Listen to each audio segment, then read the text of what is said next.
So welcome everybody. Thanks for joining us to this lecture. And this is the Shaol and Louis Pozez Memorial Lectureship Series. And the talk today is entitled Secular Shabbat, the Yiddish Tale in Modern Jewish Culture. And Dr. Miriam Udel is coming here to us from Emory University. She's Associate Professor of German Studies and Jewish Studies there. And her academic research interests include 20th century Yiddish culture, Jewish children's literature, and American Jewish literature. She is the author of many works, including the book entitled Never Better, The Modern Jewish Picaresque, and that title won the 2017 National Jewish Book Award in Modern Jewish Thought and Experience, which is a big deal. Professor Udel has also edited an award-winning anthology of Yiddish stories for children titled Honey on the Page, and she's currently working on a critical study of Yiddish children's literature. And I can't wait to hear more about her work. So welcome to Arizona virtually. All right. Thank you. I'm just making sure. Okay, great. So yes, I want to thank Professor David Greisbord and Yoela Jacobs for the invitation and the warm introduction. And also the administrative staff who helped put this together, Jackie Schmidt, who is home with her new baby, and Fernanda Charles, who is on tech support tonight. And of course, thanks to the Pozez family for sponsoring.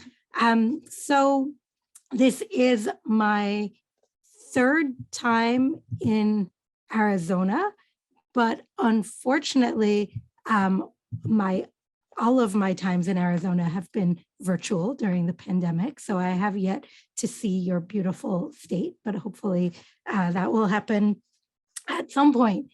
So I want to talk. Let's see. It looks okay. It looks like someone had to go, but they'll watch the video. Maybe some other people will too. I want to talk about my research on Yiddish children's literature. I have been engaged in a multi-year, hopefully multi-book project, or not even just books, because now I have collaborators who have made a film and a radio play, and who knows what other cultural productions will come out of this in the future, but multi-project investigation of Yiddish children's literature, and specifically using Yiddish children's literature as a kind of window onto Ashkenazi Jewish modernity, and particularly a new way of understanding the Jewish experience, the Ashkenazi Jewish experience in the 20th century. So I just want to give you a little bit of an orientation as to some of the big ideas that are involved in that before we delve into a specific primary text that I'm hoping to highlight tonight.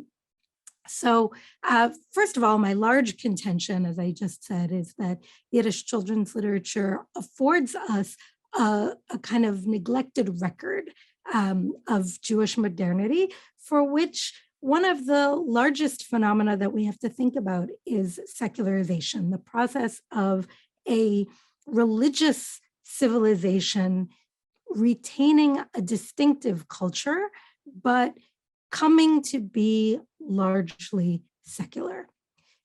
Yiddish children's literature, like any kind of children's literature, is really stamped by its founding moment. So if you think about a geographically proximate but much more familiar corpus of children's literature, if you think about the stories that the Brothers Grimm collected in what became Germany, it didn't originally start out as children's literature. It started out as actual and nominal folklore.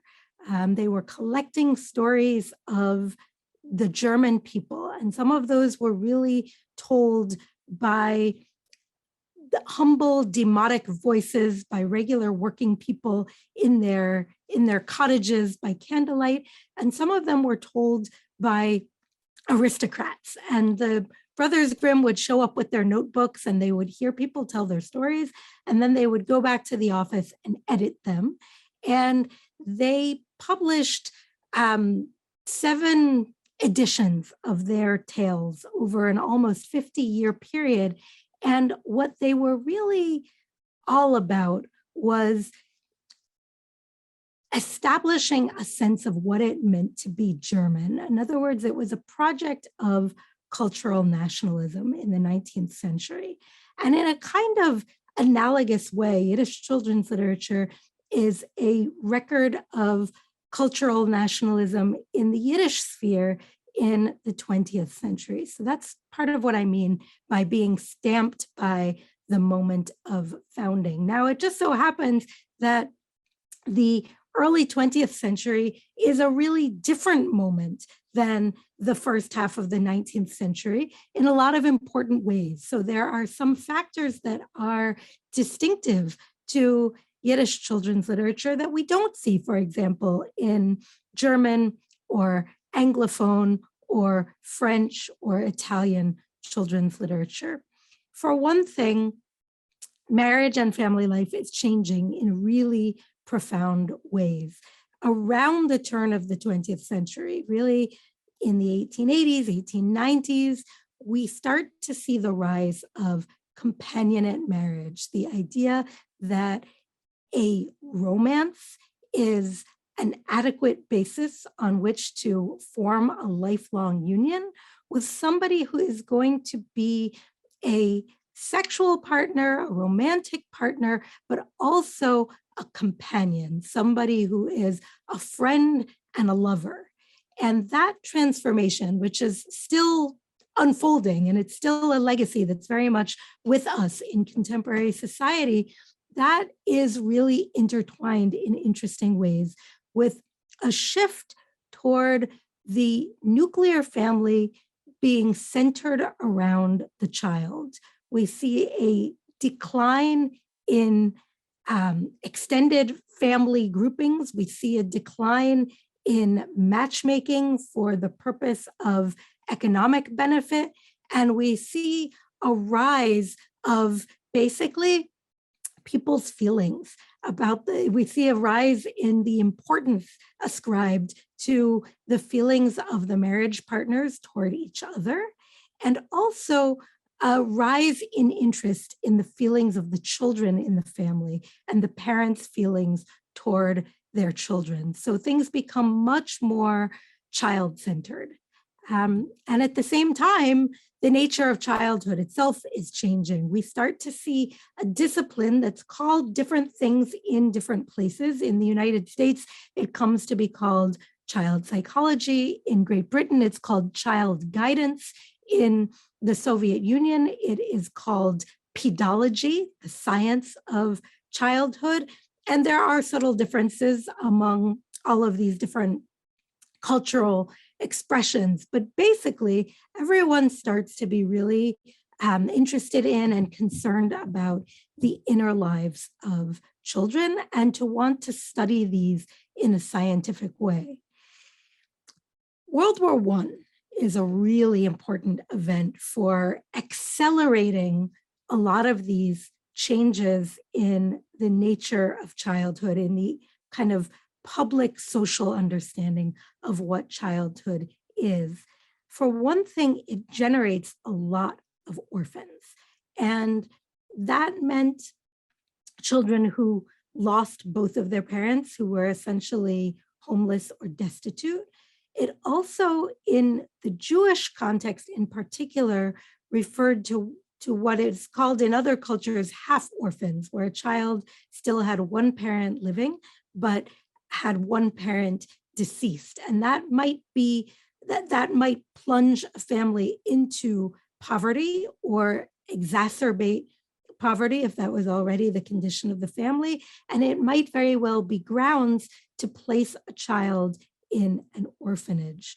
So when I talk about the institutionalization of childhood, I mean the fact that suddenly communities all over Europe, all over Central and Eastern Europe in particular, but not only, also in Western Europe, had to respond to this crisis of orphanhood by creating really encompassing institutions for children, residential institutions, what we would think of as an orphanage that usually had an educational component. There might have been leisure institutions like summer camps with a focus on fitness or on integrating the health of the body with the health of the mind. A lot of these institutions had a kind of utopian cast to them where people were trying to use the opportunity that was granted by having children institutionalized to create a sort of perfect society. And at the same time, in the immediate post-war period from World War I, from the Great War, we also see a lot of rapid advances in schooling. We see increasingly universal elementary and secondary education. And in the Yiddish-speaking world, we see explosive growth in, I want to say a system, but it's really multiple systems of secular Yiddish schools. And when I say secular, I mean not the informal traditional schools that first taught children basic literacy using biblical texts and then would move on, particularly with boys, to teach the canon of classical rabbinic texts, including the Talmud and Jewish law. I mean something other than that. I mean schools that taught mathematics, science, secular languages. In areas under Polish control, they might teach Polish language. In areas under Russian control, they might teach Russian. Zionist schools that taught Hebrew, sometimes exclusively, although that wasn't too common, usually alongside either Yiddish or a co-territorial language like Polish or Russian. So the schools are developing and the schools need educational materials, and that creates the market for developing a Yiddish children's literature. Finally, the first decades of the 20th century were an era of mass migration for Jews. In the United States, the peak of Jewish immigration stretched from the 1880s until December 31st, 1923. I am giving you a very hard date there because on January 1st, 1924, the Immigration Act took effect and severely limited immigration from undesirable Southern and Eastern European countries, which effectively ended the flow of Jewish immigration into the United States, along with Italian and Polish and some other large immigrant groups that all came to a very sudden halt. At the same time, there is a lot of geographic and political upheaval in Ashkenaz, in Central and Eastern Europe. We still see a lot of Jewish migration to other places in the Americas, to Canada, to Mexico, to Latin America, and to the Caribbean. And that continues all the way through the interwar period and through and beyond the Holocaust. So finally, let me just move us over here. The other reason why I think it's important to study Yiddish children's literature is because it flourishes during the 1920s and 30s in particular. And that was an era with many similar challenges to those that we face today, particularly challenges in relation to transmitting Jewish values and culture in increasingly open and secular societies. So now I want to tell you about the figure that I'm going to focus on tonight. Yankev Fichman, also remembered as Yaakov Fichman. He lived from 1881 to 1958, and he is mostly remembered as a cultural Zionist, meaning not that he was particularly involved in the political movement to establish a Jewish state in the area that had been known as Palestine, but that he was deeply involved as a writer, as a creator of culture in Hebrew. Yet he was born and educated in Bessarabia, and he was a native Yiddish speaker. And he did write a little bit and work of very high quality in Yiddish. As a young man, he spent time in Odessa, which now with events in Ukraine and, getting all of these explainer pieces about the Crimea, we're hearing more about Odessa lately, I think. But Odessa as a port city was a really important center of secular Yiddish culture. The poet Chaim Nachman Bialik was established there. He had a kind of artist salon where young writers would show up to kind of strut their stuff and find some mentorship. He also spent time in Warsaw, which was also emerging as a really important Yiddish literary center. He emigrates to Palestine in 1912. He makes a visit back to Europe in 1914 and ends up stranded by the blockade in World War I, which affected a number of other Jewish writers in Hebrew in particular, could not get back to Palestine right away. He did eventually make it back after the war. He is remembered for his children's poetry, particularly in Hebrew, and for really developing the Hebrew lullaby. All of the old classic Hebrew lullabies were by Fichman. So that's the way that he is remembered. And the work that I'm going to read with you is not considered a main part of the Fichman canon just because it is in Yiddish. And he went on to become this really important children's writer in Hebrew. So this is a little bit of a hidden gem that we're kind of pulling out of the archives. So I want to just give you a little flavor of the Yiddish. This is a story that was published in 1924 called Shabbat in Wald, a Sabbath in the forest. And it starts like this. Amol is gewein a Yid in a Kleinstädtel. A Yid a Schneider, hat geheißen Lippe der Schneider. Is der dosiger Lippe gewein a Posheter Yid, kaum davenen gekannt, und a größer Oremann, nicht für keinem gedacht. Nur das Ormstückel Bräut für sich und sein Weib Nechome mit die Kinderlich hat verdient, zu leiden Chalile nicht angekommen. So I'll give you the English, and we have these magnificent woodcuts, unattributed. I have no idea who the artist was. And I'm going to just pull us back over here. Once upon a time, there lived a Jewish tailor in a small shtetl. This is my translation. This is the first story that I include in Honey on the Page. So this is my own translation. He was known as Lipa the tailor. He was a simple Jew who barely knew all the prayers, and he was very poor. It shouldn't happen to anyone. But he managed to earn a crust of bread for himself, his wife Nechama, and their children, and he never, God forbid, had to accept charity. From Sunday until Friday, all week long, he traveled well beyond the shtetl, going from village to village and doing jobs for the peasants. Sewing, patching, turning coats. Lipa wasn't picky. Just imagine what he suffered during the week. That's why come Friday, thank God, you could offer him the most profitable job, but Lipa the tailor headed home no matter what.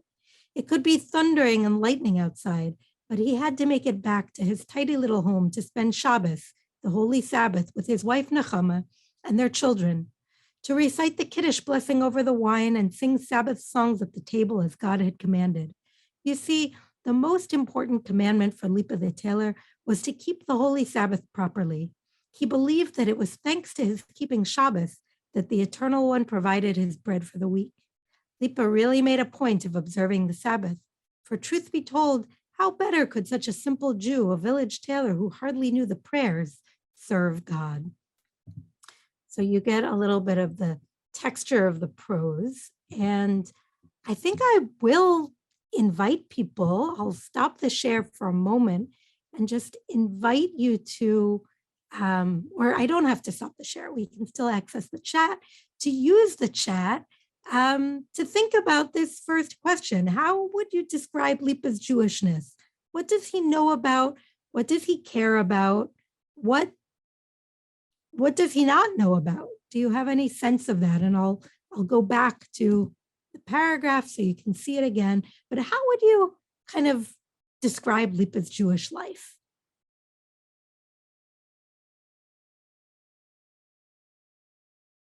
We'll see if we have any takers on the chat.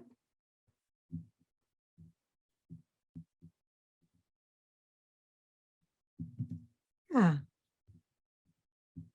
So pious yet sober. Okay. Oh, I really like that characterization, right? There's a piety that seems to run very deep. We don't have an emphasis on joy or revelry at this point, but we'll see. We'll see if that changes. Simple, but focused on essentials. So the Sabbath is clearly an essential for him. Prayer is an essential for him. Lipa's Jewish life is intertwined in his daily efforts and faith. Okay, great. Absolutely, that there is this daily consciousness that seems to infuse his life. Although interestingly, we'll see that he does not spend most of his days in heavily Jewish spaces.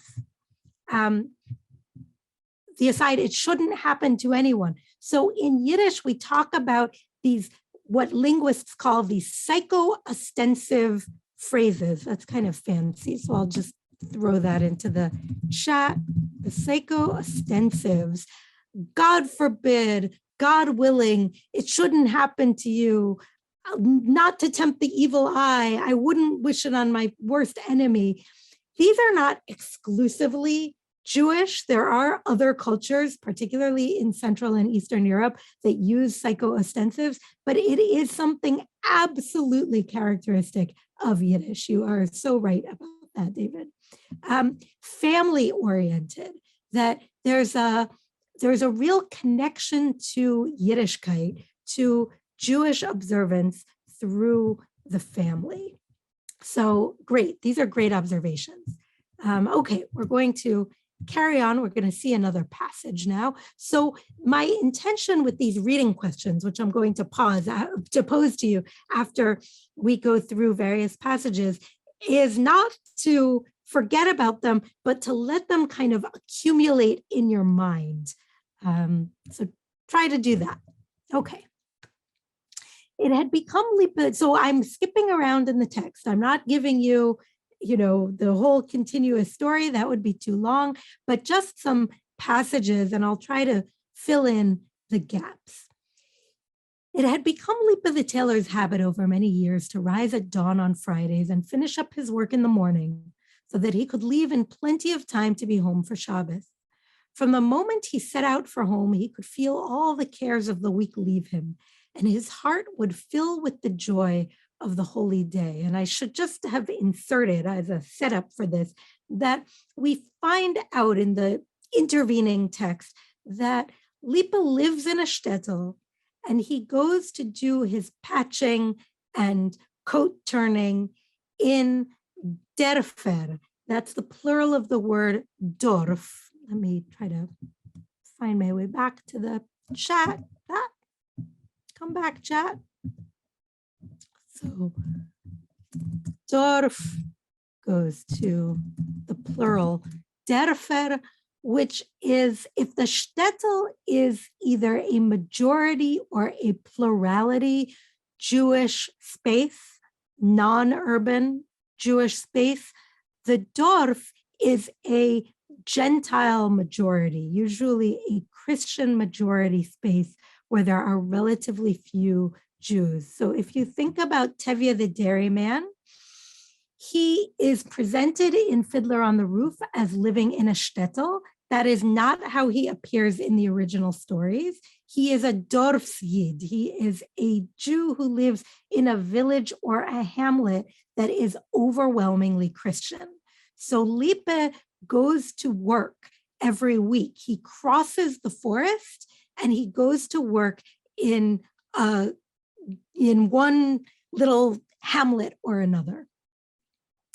So he takes great care to get home in time for the Sabbath, leaving early on Fridays. This was especially true in the beautiful summer weather, when the fields were so green and fragrant that they seemed to sing, and God himself took pleasure in the little world he had created.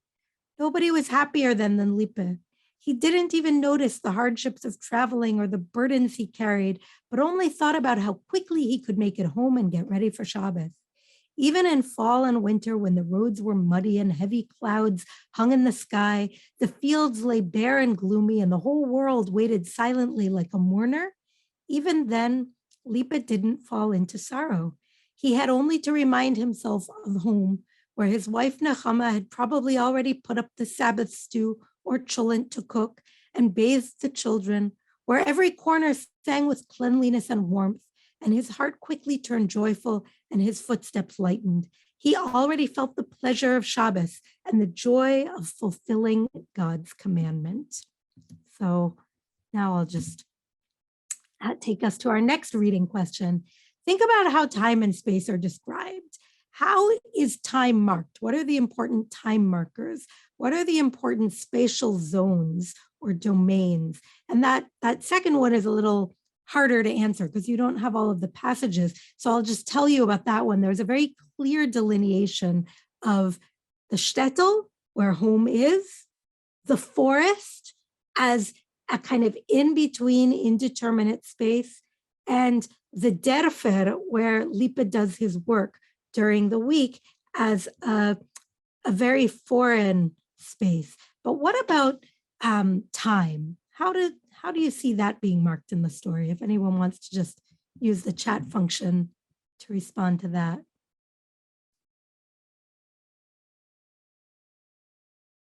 We have a real emphasis on the Sabbath here, right? And there is a complete overlap between the division of time and the division of space. On the Sabbath, Lippe is in one kind of space. During the workaday week, he's in a different kind of space. And that complete separation, divagation, is really important for building up the tension in the story. Let me see if I can move this over. Once in deepest winter, when the cold is strongest, Lippe rose as usual at dawn on a Friday and worked hard through the morning, his fingers flying. He wanted to be early because the winter days were short and the road difficult. He hardly noticed the great sheets of snow that had fallen throughout the night. The cold was so bitter that you wouldn't let a dog outside in such weather. Lippe was happy to have finished his work early, and he began to prepare for the journey home. When one of the villagers came in from outside and saw Lippe standing with his pack on his back, ready to set out, he crossed himself fearfully and muttered, "How can anyone think of going out when all the roads are blocked and ghosts are dragging about in the fields?" But did Lippe listen to a word of this? No, all he could think of was getting home for Shabbos.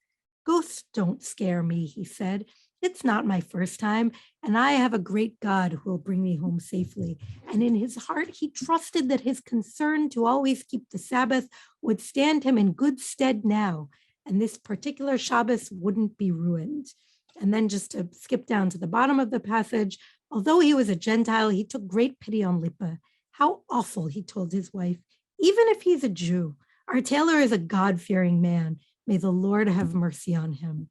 So when you read a passage like that, what is being assumed here about the relationship between Lipa and the Christian peasants? Okay, now I see the chat. Yeah, the regularity of the weekly structure and the sacred time versus profane time, absolutely. Well, so what's the assumed relationship between this Christian peasant and Lipa, kind of Jewish peasant, although the term peasant is not usually applied to Jews in Yiddish literature? So cordial but distant, right? They don't know each other well, but there is a kind of a goodwill on a personal basis, right? Lipa is a good man, even if he is a Jew. The world is suffused with spiritual forces. It is a frightening and harsh place in which the relationship is both close and distant, right? So there's a belief in ghosts. Do Yiddish-speaking Jews have any belief in supernatural elements like demons or ghosts? Is that present in Jewish folklore? Yes, it absolutely is. Is Lipa being presented as concerned about that? Not at all. He is a believer, but he's a kind of rationalist believer. He believes in a God powerful enough to keep him safe, and he can discount the peasant concerns about ghosts that might be out and about during a particularly bad blizzard. Okay, I have an eye on the time, and I want to just move us along a bit, if I can do that. Okay, minimize the chat. Now we're going to have the turning point in the plot. So Lipa starts out on the way home, and he's in the blizzard, and it's getting worse and worse. And he goes into the forest that he has to cross to get back to the shtetl, and he completely loses his way. It is a whiteout blizzard, the kind that if you live in Arizona or Atlanta, you only hear about and you don't experience personally. So he's in the forest and he can see that the sun is setting, and he has to decide whether he's going to keep going with his pack on his back, which he should not be doing during the Sabbath, or whether he's going to stop and just observe the Sabbath come what may, even if it endangers his life. After reciting the afternoon prayer, Lipa looked up and made out a little fire burning among the trees. It struck him as very strange. How could a fire suddenly appear when, as far as he knew, no one lived in the forest? He grasped that it was not a simple matter. So he left his pack under a tree and approached the beckoning flame. After just a few steps, he saw the fire right before him, and there loomed up before his eyes a marvelous palace made entirely of marble, and every window was aglow with Sabbath candles. He turned and turned, but none was there, no living creature, not hide nor hair. Thinking it a dream, Lipa rubbed his eyes, but he saw that it was a real palace, the likes of which he had never seen before. It occurred to him that perhaps bandits or evil spirits lived here. But he saw the candles beckoning so kindly, as if inviting him, "Come in, Lipa the tailor. We were kindled for your sake, so that your Shabbos wouldn't be spoiled." Lipa gathered his courage, quietly opened the door of the palace, and went inside. And there Lipa the tailor saw things with his own eyes that he had never before even dreamed of. His eyes twinkled with the light burning in expensive candelabra, and he smelled the aroma of delicacies that lay on long tables covered with pure white cloths, and saw rare wines in sparkling bottles. Yet he turned and turned, but none was there, no living creature, not hide nor hair. And as this part of the story goes on, it really enters pure fairy tale storytelling mode, so that there is an escalation. He moves from chamber to chamber within this magical palace, and as he does so, there is an escalation in value where he moves from crystal to silver to gold to precious metals to precious stones, and things get fancier and fancier. And he moves through 6 chambers, 6 rooms. And this time, instead of a reading question, I have a woodcut for you, the representation of the palace that suddenly loomed up. And of course, the palace, which is supposed to be made of marble, shares a lot of architectural features with the classic shtetl synagogue. If you've ever seen the wooden 2 or 3 story synagogue structures of a lot of Jewish towns, of shtetls, this is kind of a super fancy version of what they looked like. And I see that there is something in the chat. Merkava mysticism. Yes, and I think that that's not irrelevant here, that this is a kind of a blending of rationalist and mystical elements. And we'll talk about why. All right, I'm going to skip that just for the sake of time. And I want to read this passage. So he goes through 6 chambers, and in the 7th chamber, he is welcomed into a group, as you'll see. Suddenly, he made out a soft song arising from somewhere, floating from afar and coming closer. And what a song! Notes pure enough to break your heart. Then a moment of silence, falling like soft dewdrops and pouring out like a lively stream amid the grassy steppe. The song arose from the depths and spread itself like the wings of a mighty bird all over the chambers of the palace, reaching higher and higher. Lipa didn't move a muscle, but let the sweet song pour into every part of him. It lifted him up and carried him around as if he were light as a feather. He was amazed that the melody seemed so familiar. Couldn't he have sworn he'd heard it once in his own little synagogue? But never had he sensed his sweetness as he did now. He listened intently, and it flowed like a pure golden sound, flooded with divine joy. The words were the first phrases of the Friday night Psalms, Lechu neronen el Hashem, come, let us sing to God. And as he stood frozen there, the door opened, and in came a gray-haired old man garbed in white. He handed Lipa a prayer book and, winking, invited the tailor to follow him. Lipa followed the gray old man into a 7th chamber, where he saw a whole congregation of elders all dressed in white, their faces alight like burning suns, and they were all standing and singing a song of praise to the Sabbath queen. Then Lipa realized that he was in the paradise of the lower realm, and the men before him were the purely devout and scholars of great renown. He stood as if stuck in place, too shy to meet their gaze. Master of the universe, he thought, how did I, Lipa the tailor, come to be here? So I just want to see the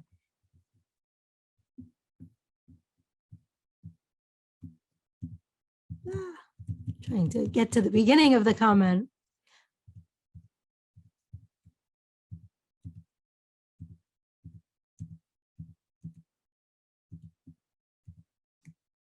It keeps bumping me up for some reason. I'm sorry, I'm having trouble with this.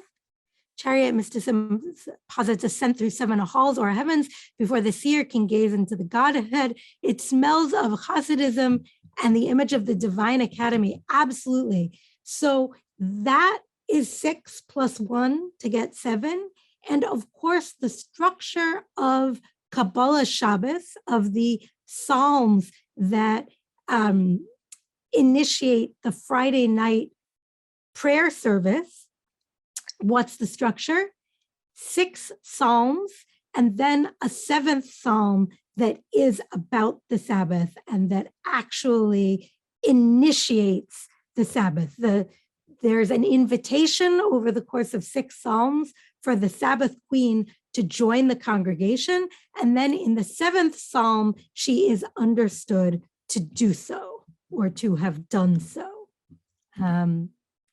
So final reading, no, penultimate, not quite the final reading question. How is prayer being depicted? How is nature being depicted? Just take you back to the passage. bring I want to stay here, but regain access to the chat. No, not like that. There we go. Make sure that I can see. Nature and prayer. What are we seeing here?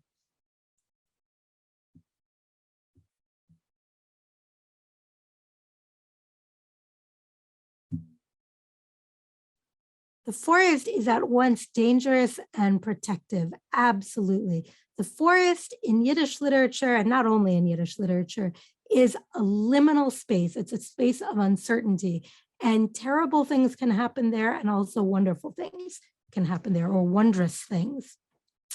Nature is a layer that reveals the spiritual content of reality. So the Hasidic term for a layer would be a levush, a garment, right? That covers that is the apparent dimension of something that covers the outside. Prayer is the means to get under that layer, to penetrate and to progress toward the Godhead. Absolutely. Complete agreement. Prayer is water flowing into the steppe. Prayer is a mighty bird that has the capacity to pick Lipa up and make him feel as if he's being carried around. The aesthetics of the prayer are sublimely beautiful, but they're also completely humble.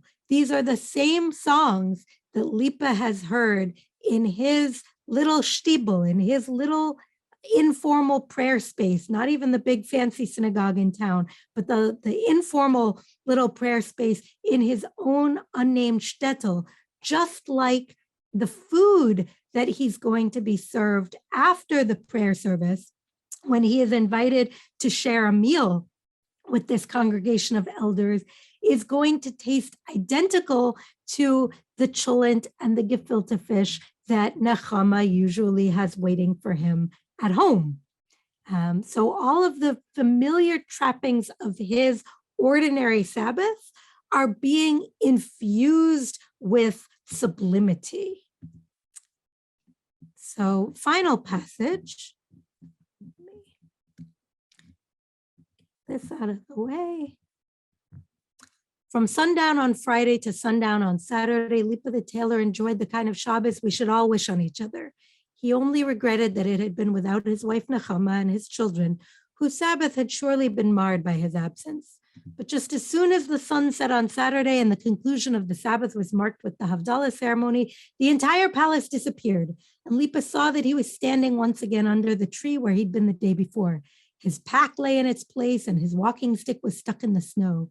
He took a few steps and, oh, where was the forest? What forest?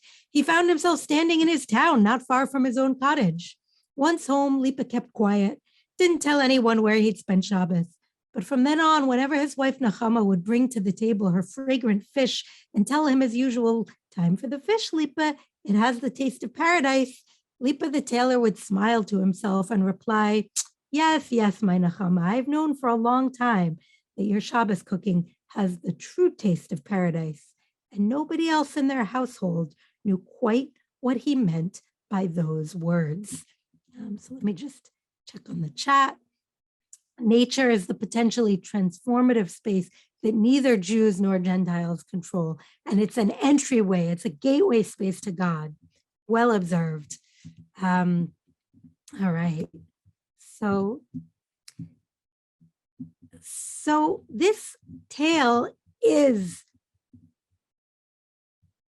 unique, but it's not entirely singular. It's part of what I would think of as a subgenre, a mini genre that we see being written, being promulgated by the Yiddish secular left for children in the 1920s. We have a hero who's tested by a threat to his traditional Sabbath observance. He's rewarded for observing the Sabbath in a traditional way under vulnerable circumstances. And the rewards are both material or sensory and spiritual in nature. I could tell you about another one of these, but I don't have time, so I'm going to skip that and ask you the final reading and reflection question, the $64,000 question. Why present a story like this one to children attending a Bundist, labor Zionist, or other secular Yiddishist school? Which aspects of Lipa's Shabbos experience might be relevant to Jewish families who consider themselves to be secular, who consider themselves to be socialist? What is the convergence point between traditional Sabbath observance and 20th century socialism? Any thoughts or ideas about that? Why tell a Sabbath tale to kids in a socialist school? So the poverty is definitely part of it. The elevation of the simple worker who has simple pleasures and perhaps a heightened awareness of morality, but it's something I think even more specific than that.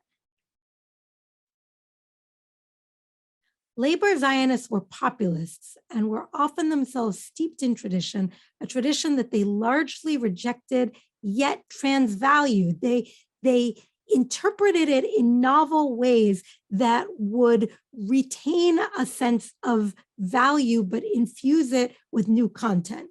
The Sabbath represents a workman's right to rest. So here's the thing. If you say that God owns 1/7 of your time, that's functionally equivalent to saying that the boss does not own 1/7 of your time. In other words, it's a worker's way of reserving a significant chunk of his or her time for leisure, for private experience, not for capitalist availability and consumption. And it is absolutely right, Yoela, that Lipa is supposed to be an everyman. He knows how to pray. He doesn't have a particularly sophisticated Jewish education. He's not a Talmudist. He's not steeped in the study of the law or in the formal study of mysticism, although he certainly seems to have a kind of mystical sensibility and appreciation. He is not engaging in sophisticated Torah study as a form of leisure. His leisure is the Sabbath rest. It's the prayers, it's the singing in his own humble little shtibel. It's being with his family for a good meal, for a nap maybe, for leisure time with his children, hearing what they've studied in school during the week, perhaps. And yes, Narodnikkeit, the people, populism. This is Yiddish populism, pure and simple. And so a cultural Zionist finds in traditional Jewish religious culture a vocabulary, a set of concepts that he can recruit and transvalue, that he can invest with a new set of values in order to get his own points and his own agenda across. And I'll just give you one more slide. If you really like Lipa and you want to read the rest of him and many other stories, some of them Sabbath tales, some of them about all kinds of other things. Here is the link to purchase directly from the publisher, New York University Press, or you can visit my website, miriamudel.com. And there is a discount if you choose to purchase from the press, Honey 30, which gives 30% off. I noticed a lot of people buying the book on Amazon. If you really want to do that, they're also giving a discount right now. So I will stop there and see we've had a little bit of discussion because we were such an intimate group. We could use the chat for that, which was a real pleasure.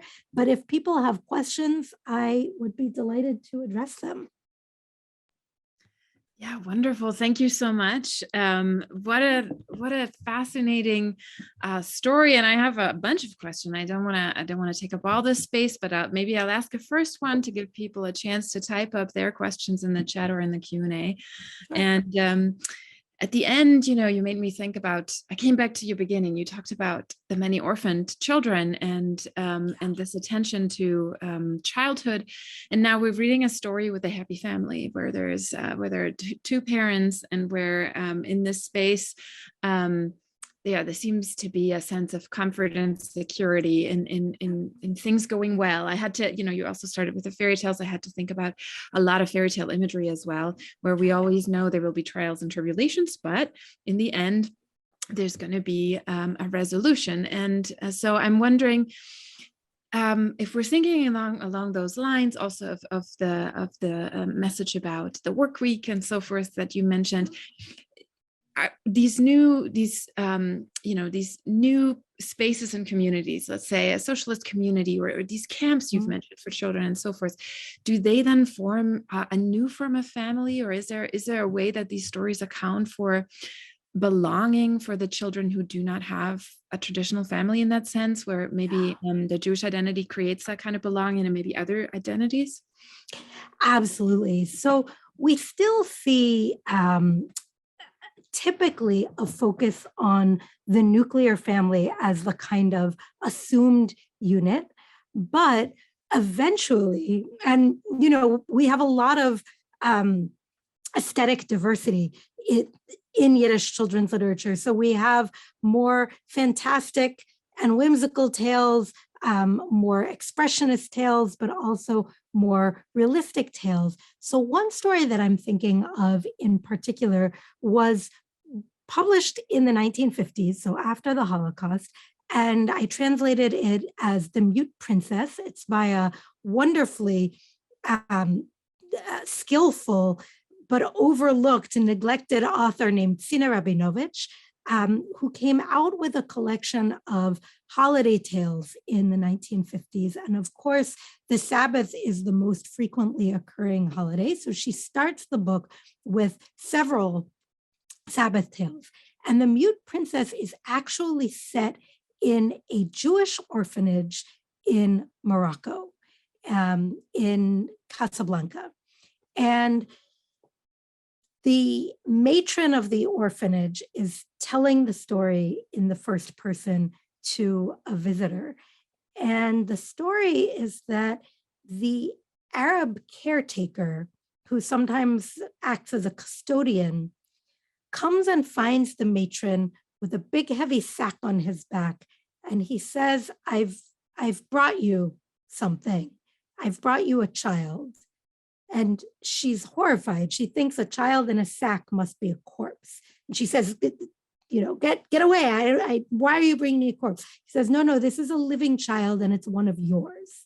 She says, one of ours? And he explains that this child was found in the Mellah, in the Jewish quarter in Casablanca, during, and it's a pandemic story, it's an epidemic story, during an epidemic. Both of her parents had died and she was mute. But she was from the Jewish quarter and she was a Jewish child, and the Jewish orphanage needed to take her in. So the matron has a lot of misgivings. She doesn't want to believe the Arab because there is this kind of reflexive distrust between the two communities, we're given to understand. But she takes the child in and she has the child examined by the orphanage doctor, who says, the child has been totally verbally non-responsive for days. And the doctor says, this child is upset by the death of her parents. She can hear. When I make a sound, she turns her head. Just be kind to her, take care of her needs, and she will speak again. And so they do. They integrate her into the life of the orphanage. She begins to play and to have relationships with the other children, but all without speaking. She remains totally nonverbal, totally shut down. And on Friday, they go about their ordinary routine in the orphanage of preparing for the Sabbath. They put out the white tablecloths, they put out challah bread on the table, they put out wine, they put out candles, and then they decorate the space with flowers. And then the matron, who is a kind of substitute mother, she's cast in a very maternal role, she goes to light the candelabrum with the candles, and all of a sudden, the mute girl says, Shabbos Sabbath candles. And everyone notices that she said something. They say she can talk. So not only does she regain her faculty of speech, but she also in that moment proves her Jewish identity. And everyone starts dancing and rejoicing because the mute princess is no longer mute. She can speak again. So it has a kind of mythic fairy tale quality to it, while at the same time being an incredibly realistic story that is positing a new kind of family that is thoroughly institutionalized. So I would say that that story is an outlier, but it exists. Yeah. Okay, I see we have more questions in the chat. Let me see if I can scroll. You know what? I read it for you too, because I think it only went to the hosts and the panelists. So I'm sure everyone, the attendees, want to hear it too. So it says, to what extent were the stories for children designed specifically for orphans? Have you found any grappling with the tragedy of having no parents and what that means about justice in the world or the possibility of happiness? So fits nicely with what you just okay. said. Yeah, so most of the children's literature was really designed for use in schools. And some of those schools happened to be located in orphanages or children's villages, children's homes, as they were typically known. But most of them were part of school systems that were organized along political lines. So there was a broadly leftist consortium of schools in Warsaw and in Vilna that then also spread to New York and other cities in the Americas called CISHO, the Centrale Schulorganisatie. So you have a kind of broad coalition of the left. As time goes on, there's more of a separation between the Bundists and the Zionists. And then in New York, as of 1927, or certainly by 1930, we have 4 different school systems, Yiddish secular school systems operating in New York. One is Bundist and Yiddishist, another is Zionist and teaches Yiddish and Hebrew alongside each other from the elementary years. A third is fully communist. It teaches only in Yiddish and it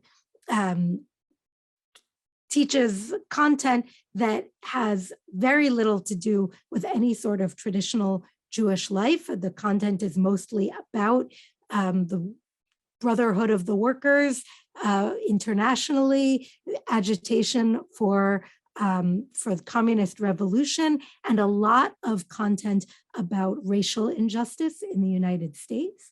And a 4th school system, the Sholem Aleichem Folk Institute, that was what we might think of as just Yiddishist, meaning the priority was not anything explicitly political, but just a broadly secular, leftist, ironclad commitment to furthering the Yiddish language.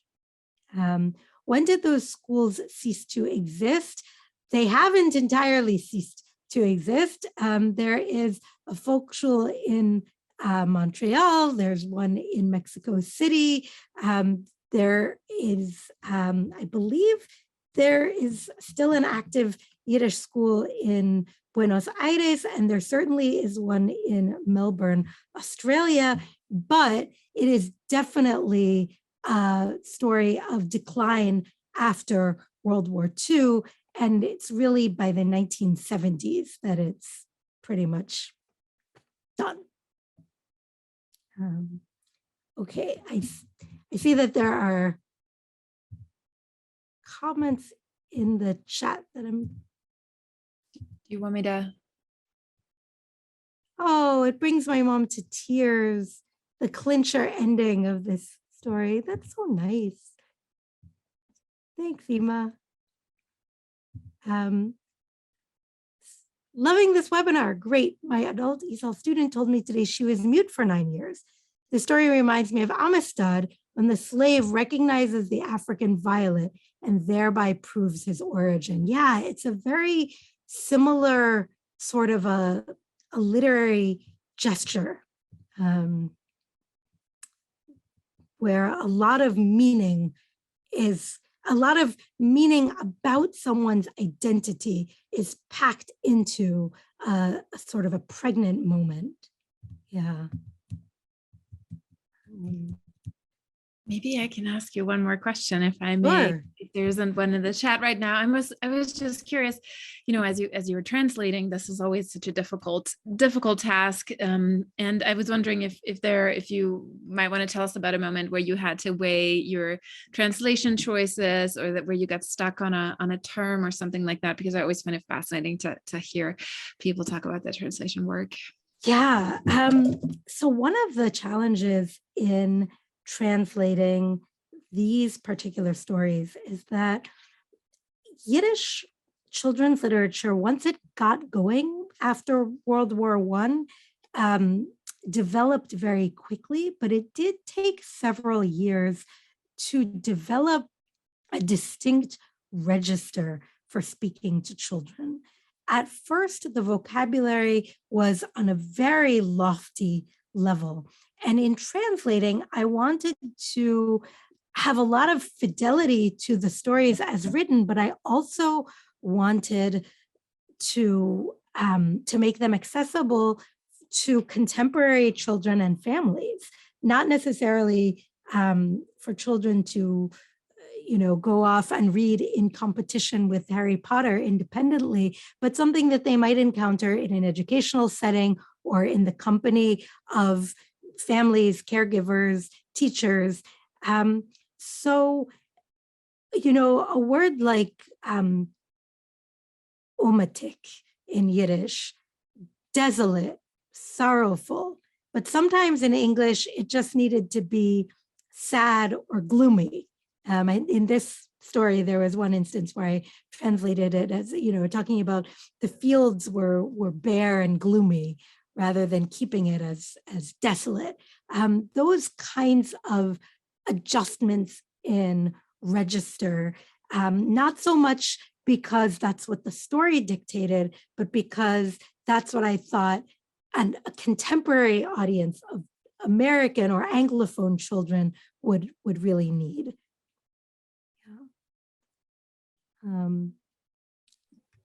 Okay, other questions that I can answer?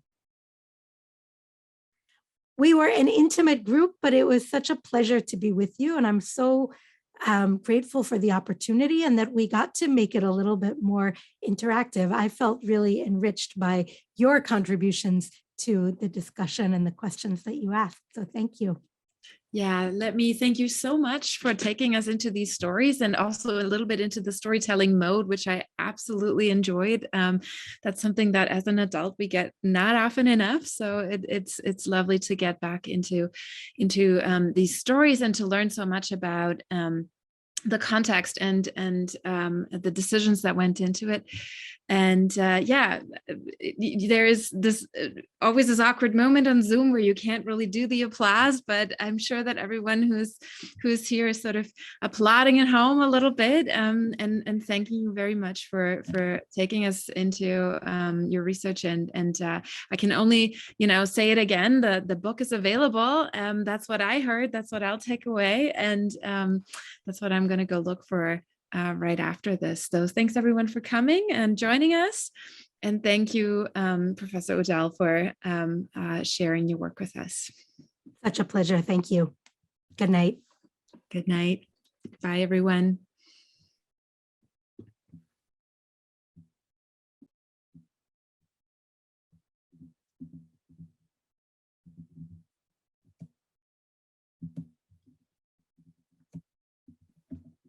Right. I think they all Okay. except, yeah, now you're And mine. I just removed my mom because otherwise she doesn't leave. I know how this is. I'm also not sure if this was recorded or not because I didn't. Oh no, it is actually recording. It's recorded. Okay, so It's maybe we recorded. should We'll cut the recording.